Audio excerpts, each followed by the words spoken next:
One of the most surprising things I found during this journey was how welcoming people are, especially here in the Bible Belt. When they found that I was Jewish, some of these churches I was treated like a rock star. Oh my God, tell us about this. And I'm like, enough about me. I want to find out about you. But that was really a pleasant surprise. And my wife's grandmother is Pentecostal, very sweet woman.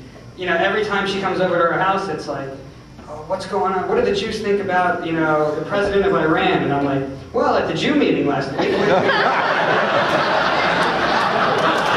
She means we all have this secret.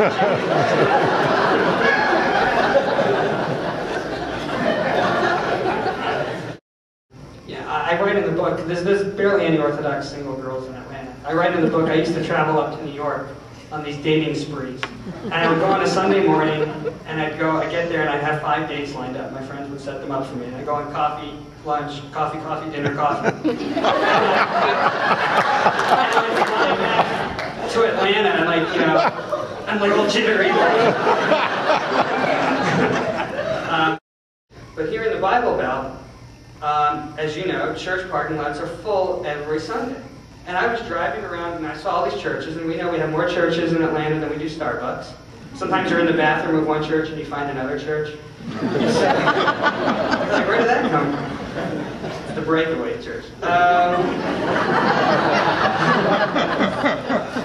So, then the first place I went to was a Baptist, the New Birth Missionary Baptist megachurch in Lithonia, Georgia.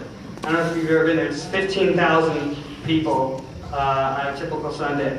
And I was the only white person there, that was for sure. I was certainly the shortest person there. So I walked in there, and a friend of mine actually, she prays there, and she told him I was coming, which I did not know about.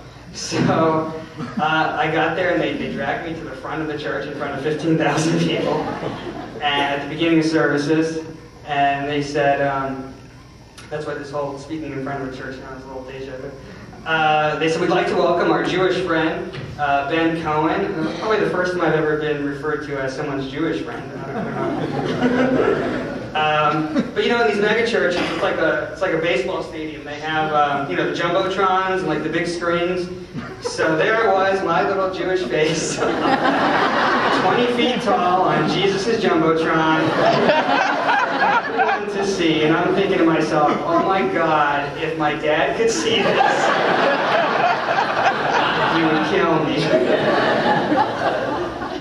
Besides all the crazy kosher stuff we have to eat, we're not allowed to mix meat and milk. And when we eat meat, we have to wait 6 hours before we eat milk. So I actually have a program on my iPhone. I know this is a small aside. And I downloaded it. Some Jewish guy made this thing for your iPhone, that when you finish eating meat, you hit the button, and a 6-hour countdown clock starts. And after 6 hours it beeps, and I can have cheese now. Thanks, iPhone. I wonder what Moses did.